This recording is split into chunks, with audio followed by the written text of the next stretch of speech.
اكيد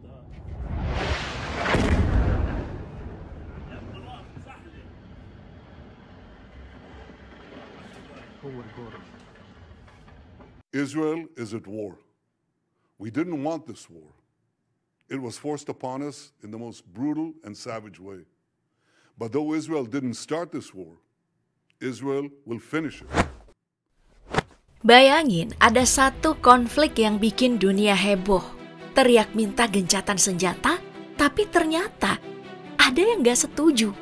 Seperti cerita gencatan senjata antara Hamas dan Israel ini. Kita tahu, konflik ini udah panas banget. Sampai-sampai PBB turun tangan. Tapi yang mengejutkan, beberapa negara yang kita kira deket sama kita malah punya pendapat lain. Gak cuma satu, tapi ada beberapa negara dari Pasifik sampai Asia masing-masing punya alasan kenapa mereka gak nyaman dengan gencatan senjata ini.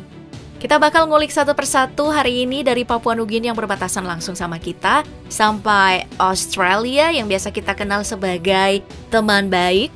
Siap-siap dibikin penasaran karena alasan mereka itu bermacam-macam dari diplomasi sampai geopolitik. Yuk, kita selami lebih dalam apa sih sebenarnya terjadi di balik layar politik internasional ini?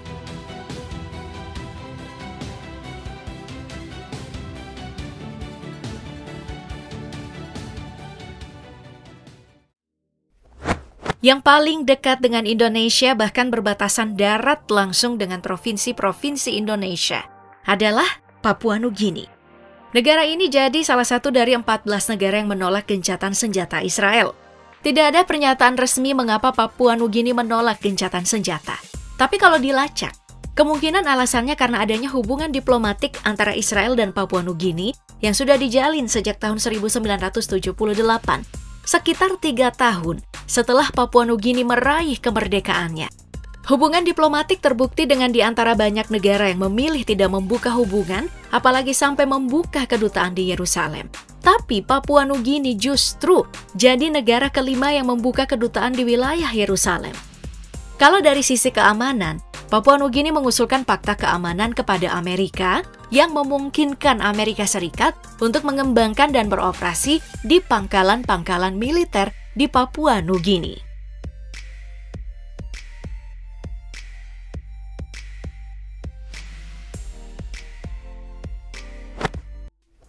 Negara yang juga dekat dengan Indonesia secara geografis dan punya hubungan diplomatik yang memilih menolak gencatan senjata adalah Tonga. Sebuah negara kecil di Samudra Pasifik bagian selatan yang hanya dihuni 103.000 penduduk. Ada klaim bahwa Tonga sedang mengesankan calon donor bantuan yang kaya raya dengan pilihan menolak gencatan senjata. Tapi, dalih Perdana Menterinya ada 4 alasan utama mengapa negaranya menolak resolusi PBB mengenai gencatan senjata. Pertama, karena kecaman atas serangan yang dilakukan Hamas terhadap Israel pada 7 Oktober tidak dimasukkan dalam resolusi. Kedua, hak Israel untuk melindungi rakyat dan tanahnya juga tidak masuk dalam resolusi. Ketiga, yang dilakukan Israel adalah bentuk pembelaan diri. Dan yang keempat, resolusi berfokus pada komitmen antar negara anggota, sementara Hamas adalah organisasi teroris, bukan negara. Tonga memang mendukung Israel, tapi sebenarnya di saat yang sama mengakui perlunya bantuan kemanusiaan untuk Gaza. Hanya sekitar 7.000 km lebih dari Indonesia ada negara Pasifik lain yang menolak gencatan senjata, adalah Fiji. Keputusan menolak gencatan senjata ini dianggap kontroversi karena Fiji adalah negara yang secara konsisten menyerukan zona damai di kawasan Pasifik. Fiji juga bukan negara yang punya akar agama Yahudi yang kuat. Populasi Yahudi di Fiji sangatlah kecil. Kedua negara juga pernah mengalami ketegangan ketika 3 warga Israel ditangkap dan dideportasi di Fiji. Spekulasinya adalah manuver geopolitik yang dilakukan oleh Israel ataupun sekutunya Amerika Serikat dalam proses pengambilan keputusan di balik pemungutan suara di PBB. Amerika dan Israel, 2 negara ini juga disebut berperan dalam pemilu yang diadakan di Fiji dan di negara-negara Pasifik. Dan menurut pendapat pemerintah Fiji, bagian dari mendukung Israel adalah bagian dari melindungi tanah suci.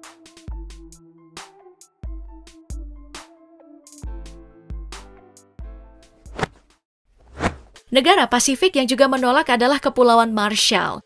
Negara ini ternyata sudah lama menjalin hubungan diplomatik dengan Israel, bahkan jadi sekutu dekat Israel di PBB bersama dengan Amerika Serikat.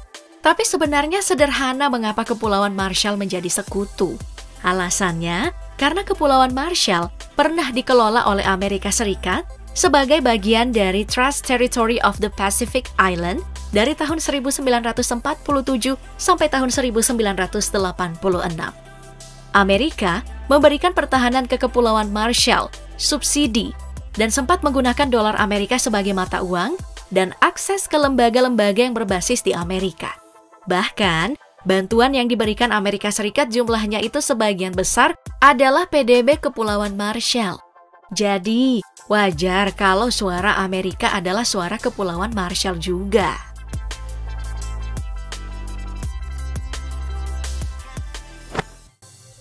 Lanjut, di sebelah Kepulauan Marshall, Nauru. Negara yang paling jarang dikunjungi di dunia juga adalah negara yang menyatakan tidak pada gencatan senjata. Bukan hanya resolusi tahun ini, pada November 2021, Nauru jadi satu dari 7 negara yang memberikan suara mendukung Israel pada resolusi PBB. Posisi Nauru menolak sama dengan negara-negara Pasifik lain karena punya hubungan diplomatik yang sama. Israel punya konsulat kehormatan di Yaren, ibu kota Nauru. Sebaliknya, Nauru pun punya konsulat kehormatan di Ras Ain. Selain itu, Israel juga banyak memberikan bantuan ke Nauru, termasuk bantuan beasiswa, pasokan medis, dan pelatihan. Israel juga pernah memberikan bantuan berupa sistem pengelolaan air kotor untuk Nauru.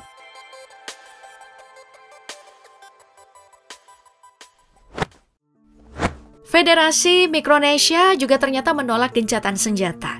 Alasannya juga jelas, karena Mikronesia adalah bekas wilayah perwalian PBB yang dikelola Amerika Serikat. Israel juga jadi salah satu negara pertama yang menjalin hubungan diplomatik formal dengan Mikronesia. Kalau kita lihat dari latar belakang negara-negara Pasifik yang menolak resolusi gencatan senjata, ada negara-negara adidaya yang membayanginya. Ya, Papua Nugini, Tonga, Fiji misalnya, mereka negara persemakmuran Inggris. Begitu juga dengan Kepulauan Marshall, Nauru, dan Federasi Mikronesia, merupakan wilayah perwalian PBB yang dikelola oleh Amerika Serikat. Ada Inggris dan juga Amerika di sana. Dua negara adidaya inilah yang membuat Dewan Keamanan PBB gagal menyepakati resolusi gencatan senjata Gaza. Fakta lainnya, semua negara yang menentang resolusi punya hubungan diplomatik yang baik dengan Israel. Itu belum dengan negara-negara Pasifik yang memilih abstain dalam resolusi, juga punya hubungan dengan Israel dan sekutunya. Nah, India yang berbatasan laut dengan Indonesia secara tidak terduga memilih abstain dalam pemungutan suara di Majelis Umum PBB mengenai resolusi yang dipimpin Yordania. Alasannya, karena resolusi yang ditawarkan tidak menyebutkan Hamas sebagai kelompok teror yang bertanggung jawab terjadinya perang. India justru memilih amandemen Kanada yang menekankan kalau terorisme tidak bisa ditoleransi. Tapi amandemen ini ditolak karena tidak memenuhi 2/3 suara di PBB. Abstainnya India juga bisa efek dari hubungan yang terjalin baik antara India dan Israel, serta India dan sekutu Israel, Amerika. India dan Israel, keduanya menikmati hubungan ekonomi dan militer. India ini adalah pembeli terbesar dari peralatan militer Israel, dan Israel adalah penyuplai pertahanan terbesar kedua ke India setelah Rusia.